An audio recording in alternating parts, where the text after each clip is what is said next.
Ay, nako, ating linisin sa tangkay. Naku kabayan, Tangkay na yan. ang nangyari po sa amin dito. Dito man lang kabayan. Wala yan, nawasak na. Wasak talaga.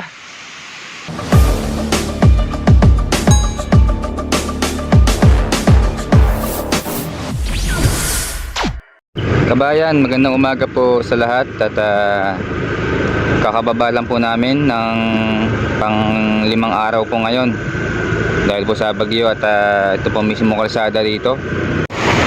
Doon po kami nakatira sa bundok kabayan sa pangatlo at dito po rumaragasa ang tubig ng mga kabundukan sa karagatan kabayan at sobrang lakas pa rin po.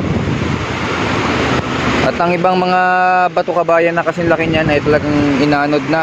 At sa kabila naman po puro po troso kabayan. Susumin na po natin. Yan, puro troso po ang nasa kabila. Grabe po ang pinsala sa Kausyong kabayan at Pingtong dahil dun po tumama ang mismong bagyo na Kraton kabayan.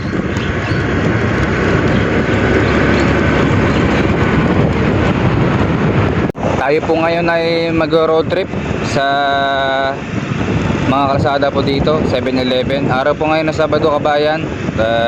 Mamaya po ang aming trabaho. Doon lang po sa bahay.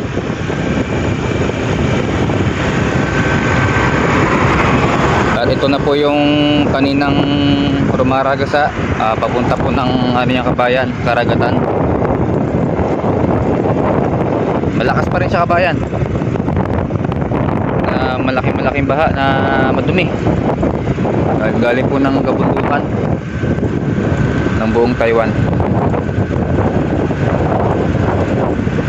Ngayon kabayan ay tayo po ay nasa bodega at didiskarte tayo dito ng tubig natin na mainumin kabayan dahil po dito may mga naka-stack at ang lasa po ng tubig dun ay lasang ulan na kahit pakuluan. So kabayan, kukuha tayong diskarte. Ito po yung nakaraang araw na mga tubig namin. Ito po ay napakahalaga kabayan. Yan. Lalagay natin sa motor yan. Bilang silbi na ating mineral. Ilang piraso ba to? Ay marami ko na natin lahat. Ilang araw na po kasi kabayan. Nasira po yung aming balon-balon dun eh. Tama.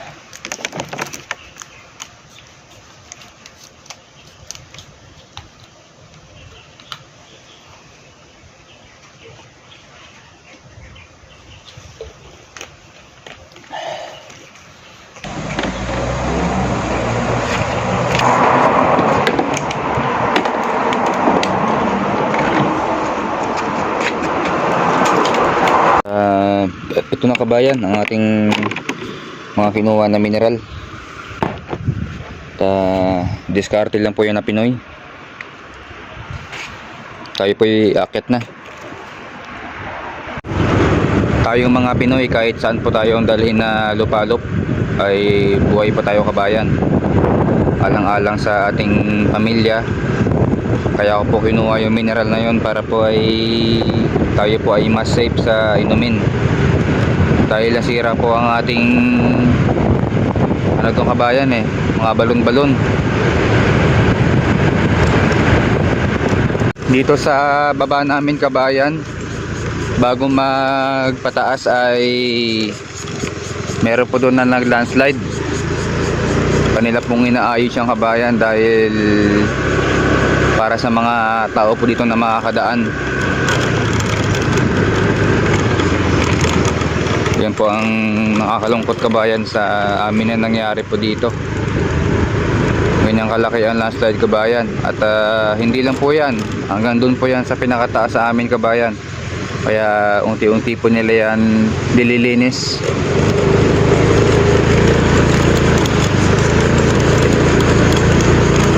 At dito naman po sa kalagitnaan tayo gigilid muna. Mayroong dadaan na hari. Yan po ay hindi basta kabayan dahil bulldozer po yan.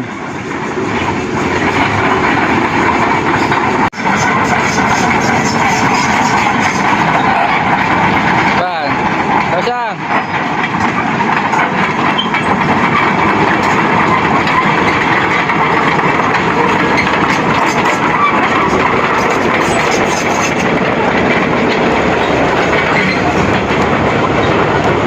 Dito kabayan, napahinto ako sa area na ito dahil mayroon pong gumuho dito kabayan. Ang natrabaho po niya na ibako kahapon. Galing pong sa pinakataas at landslide po yan na maliit lang pero napakadelikado po niyang kabayan para sa amin na taong bundok po dito sa Taiwan.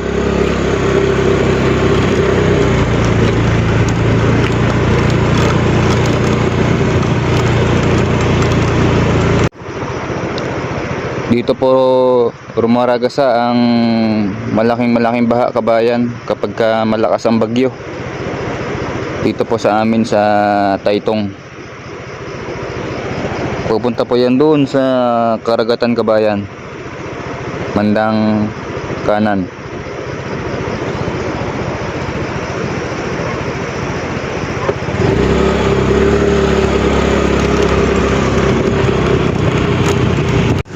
At dito na po yung sa lugar namin sa pinakataas ng bundok. Ay medyo makalat-kalat pa rin. May tubig na rumaraga sa kabayan. May malaki pa rin ang baha. Tapos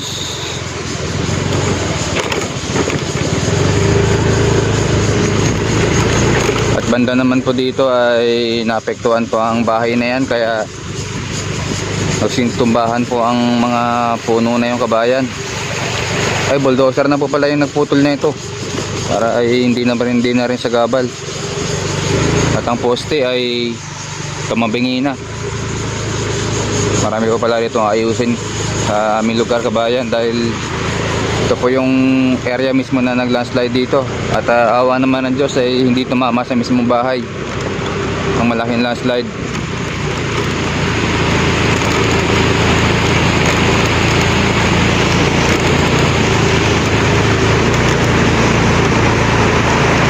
Yung malaking troso kabayan na umampas sa dala ng agos. Kahapon pala kabayan ay naglinis po kami dito para sa dadaanan ng mga sasakyan. Dito po kami nagtrabaho kahapon ng hapon kabayan. Dito po, yan. At ngayong umaga meron pa kami trabaho dito dahil hindi pala nagbayad ng amo kabayan. Talagang mautak din. Ginilid lang ng bako dito at yan po ang aming tatrabahuin pa. Mario Joseph. Hindi pa talaga pinaano sa gilid-gilid din ng bako. At dito lang tayo magparada. At ako lang po yung tao dito ngayon. At si Kuya Michael nag-update po sa akin kung ano po yung pinagawa ng amo. Galing po tayo ng 7-Eleven kabayan. Tayo po ay nagpadala sa Mahal sa Buhay. Tayo ay magpabinyag muna. Ngayong kabayan, ang mangyayari ay tumawag sa akin si Kuya Michael para ayusin namin yung mismo bukal doon dahil po ay gumuho yun para po meron kaming tubig na mga gamit kababayan. Dahil nga po ay sa lakas ng bagyo ay hindi namin alam kung ano nangyari, pero i-share pa natin sa inyo. Samahan nyo po kami.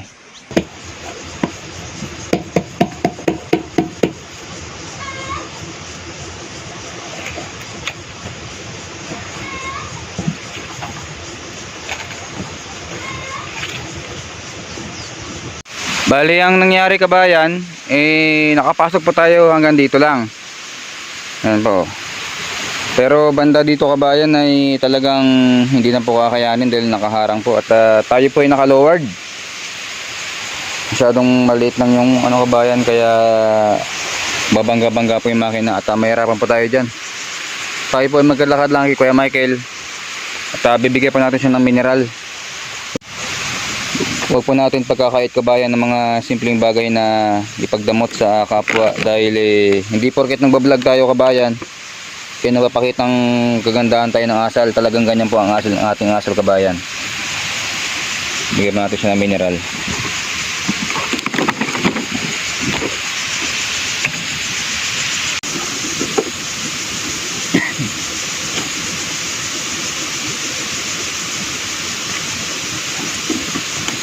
Kami po ay mag-ayos ng aming bukal dun sa pinakatuktok kabayan.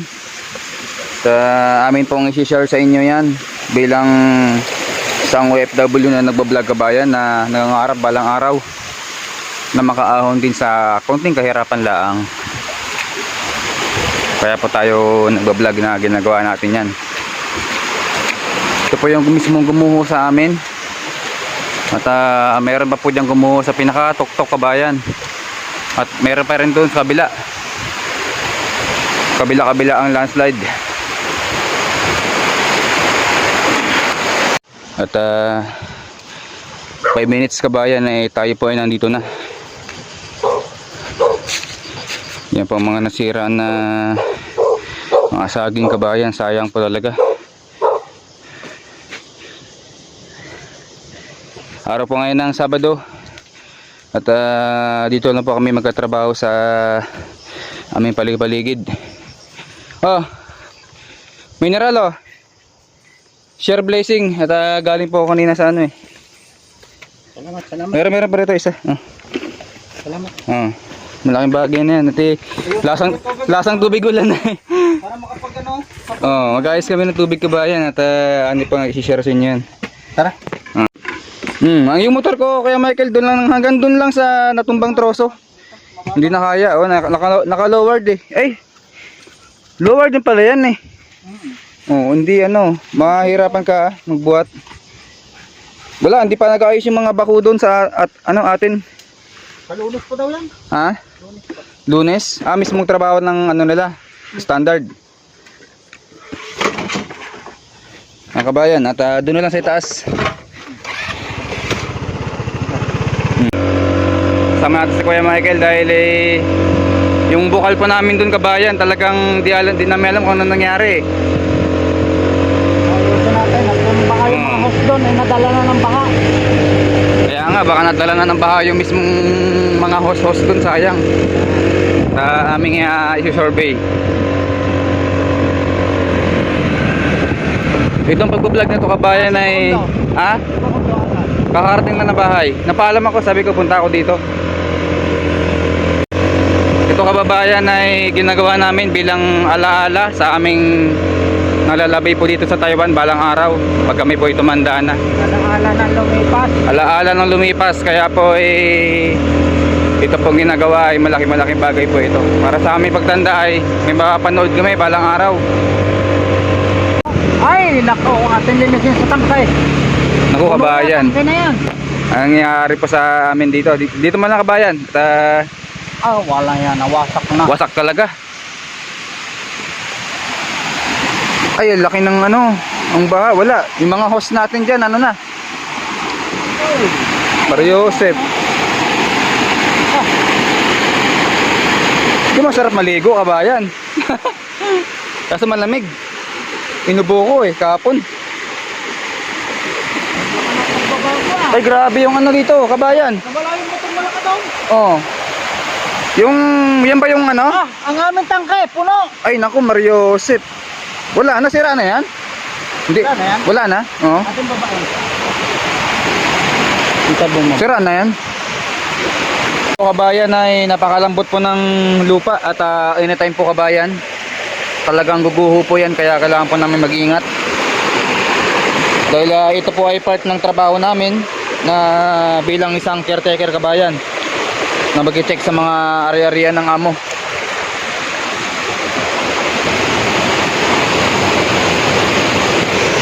Kabayan, ingat dyan, na tayo malambot yung mga lupa.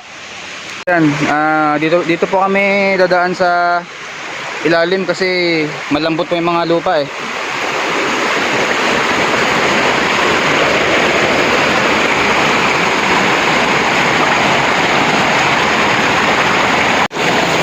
Yun po ang istakan ng tubig namin kabayan, punong-puno po ng mga bato.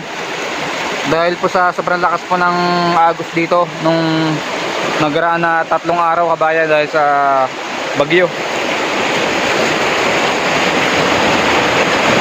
Pati ito sa taas na kalsada ay nagkalat pa rin. Ibig sabihin kabayan, lagpas pa talaga ang tubig dito. At awa naman ng Diyos, hindi ito nasira. Matibay ang gawa nila. Matibay rin ang gawa ng Taiwan kabayan ng mga ganyan semento, talagang solid. Ayan kabayan, yung screen na yan ay ikakabit sa hose dito para meron kaming magamit doon sa baba.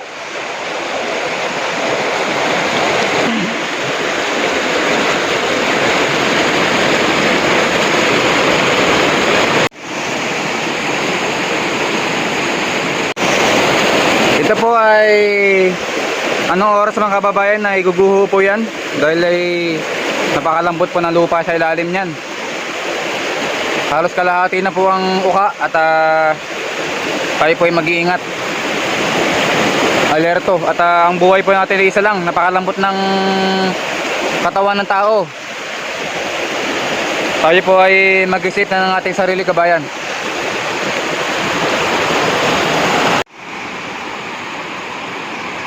Kamay kayo, mag-iingat yan. Dalawa, kawayan tsaka yung malaking puno na yan.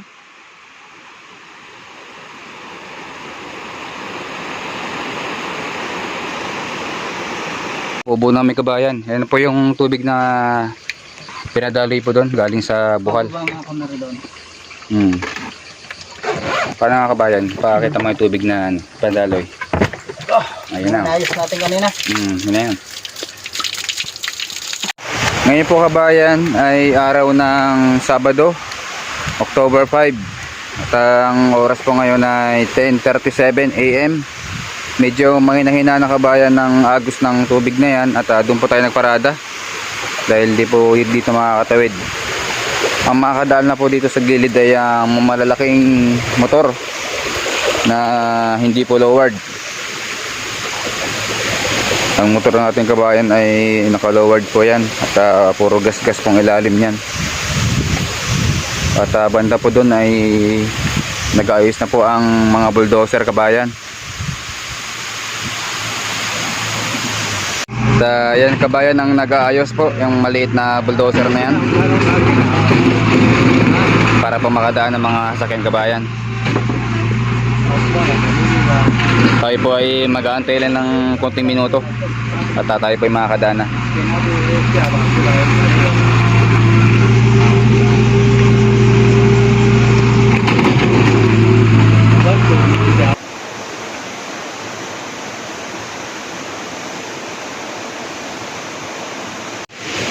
Kahapon kabayan ay doon kami nagtrabaho ni Kuya Michael at ang amo dahil sa parte na yan ay maputik at natapos po namin yung kahapon kabayan ng 2 oras. At ngayon po ay ito mismong harapan po namin na gumuho po galing po dito kabayan sa pinakataas. Tuloy-tuloy pa rin ang bugso ng tubig ngayon. Dala nga po ng marami ang stock na tubig na dala ng ulan kabayan sa buong linggong bagyo. Mamaya kabayan ay dyan ulit tayo maliligo. Hello kabayan, kumusta kayo? May meron po rito magandang spot kabayan para po sa swimming pool.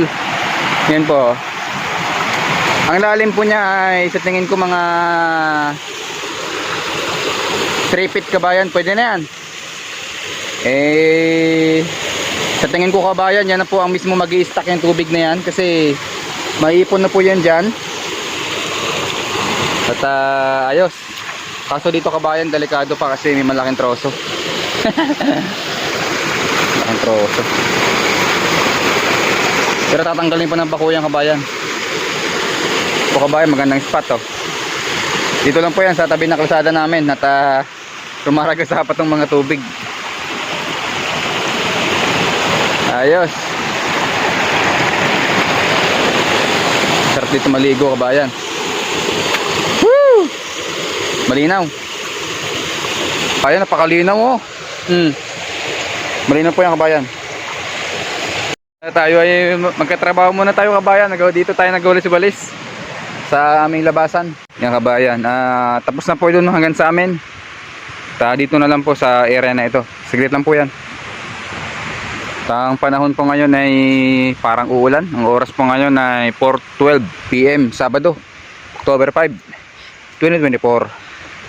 Yan ang ating gamit.